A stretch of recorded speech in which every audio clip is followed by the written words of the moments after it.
வணக்கம் நண்பர்களே, நான் உங்கள் கிச்சா பேசுகிறேன். சுமங்கலி பிரார்த்தனை, அதனால் என்ன தோஷங்களும் பாவங்களும் நீங்கும், அதனுடைய மகத்துவம் என்ன, மகிமை என்ன அப்படின்னு மகாபிரிவா விளக்கிறார். அந்த ஒரு சுவாரஸ்யமான சம்பவம் பற்றினது தான் இந்த பதிவு. அந்த பதிவுக்குள்ளே போகிறதுக்கு முன்னாடி நம்ம சேனலை இது வரைக்கும் சப்ஸ்கிரைப் பண்ணாதவங்க கண்டிப்பாக சப்ஸ்கிரைப் பண்ணுங்க. மகாபிரிவா சொல்கிறார், கலியுகத்துக்கு உகந்த பூஜை சுமங்கலி பூஜையா.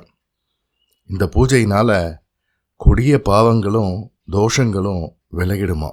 இந்த பூஜையை நிறையா பேர் கூடி ஒன்றா செய்ய முடியலனாலும் குறைஞ்சபட்சம் ஒவ்வொரு குடும்பத்துலேயும் ஒரு சின்ன அளவுலையாவது செய்யணும் அப்படின்ட்டு மகாபெரியவா அவருடைய விருப்பத்தை சொல்கிறார். ஒரு சந்தர்ப்பத்தில் ஒரு வயதான தம்பதியர் தட்டில் பழம், பூ, அம்பாளுக்கு பட்டுப்புடவை ரவிக்க இதெல்லாம் எடுத்துட்டு மகாபெரியவாளை பார்க்குறதுக்கு காஞ்சிபுரம் வந்திருந்தா. மாயவரத்துலேருந்து வந்த அவள்கிட்ட, காவிரி கரையிலேருந்து தானே வரேல், நீங்கள் துலா ஸ்நானம் செஞ்சதுண்டோ? துலா ஸ்நானம்னா ஐப்பசி மாதம் காவிரியில் நடக்கிற தீர்த்த நீராடல் பண்ணியிருக்கேலா அப்படின்னு கேட்டார் மகாபெரியவா. வந்திருந்த தம்பதியரும் ஆமாம் சுவாமி, துலா ஸ்நானம் ஆயிடுத்து அப்படின்னா. மகாபெரியவா அடுத்த கேள்வியா, மாயவர ஆற்றங்கரைக்கு துலா ஸ்நானம் செய்ய ஏகப்பட்ட சுமங்கலிகள் வருவாளே அப்படின்னு கேட்டார். வந்திருந்த தம்பதியும் ஆமாம் வருவா அப்படின்னா. அது சரி, உங்கள் ஆற்றுல சுமங்கலி பிரார்த்தனை எல்லாம் ஒழுங்காக நடக்கிறதா அப்படின்னு மகாபெரியவா கேட்டார். இந்த கேள்வியை மகாபெரியவா அந்த தம்பதியை பார்த்து கேட்டதும் அந்த தம்பதியினுடைய முகம் வாடி விட்டது. முன்னாடிலாம் ஒழுங்காக நடந்துட்டு இருந்தது, இப்போ சுமங்கலி பிரார்த்தனை நடந்து பல வருஷம் ஆச்சு அப்படின்னு சொல்லி அந்த அம்மையார் கண்ணீர் விட்டு அழுதார். அந்த அம்மையாரோட கணவர் மனைவியை சமாதானப்படுத்தி அழுகையை நிறுத்தினார்.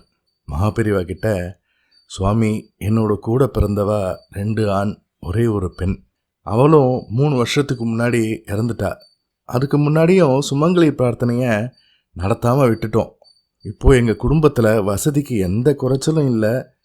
ஆனால் குடும்பத்தில் யாருக்கும் சுகமோ மன நிம்மதியோ இல்லவே இல்லை. என்னோட 5 வயசு பேரனுக்கு பேச்சு வரல. என் மூத்த மாட்டு பொண்ணுக்கோ இரத்த புற்றுநோய்.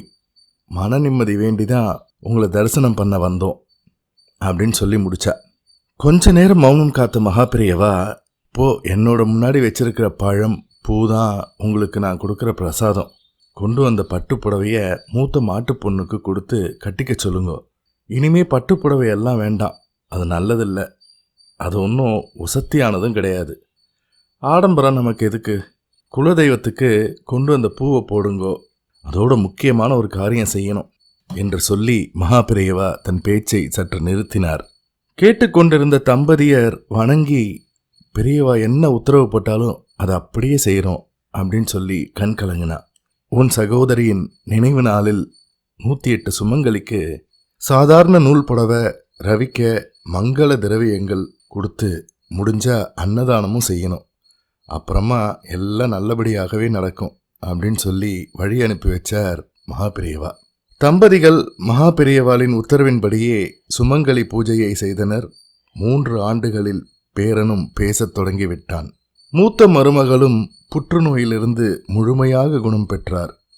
மகாபெரியவாளின் வழிகாட்டுதலால் அந்த குடும்பத்தில் மகிழ்ச்சி மலர்ந்தது. ஜெய ஜெய சங்கர ஹர ஹர சங்கர. இந்த பதிவு உங்களுக்கு பிடிச்சிருந்தா லைக் பண்ணுங்க, ஷேர் பண்ணுங்க, கமெண்ட் பண்ணுங்க. மறக்காம பெல் ஐக்கான் கிளிக் பண்ணுங்க, சப்ஸ்கிரைப் பண்ணுங்க. நன்றி அன்பர்களே.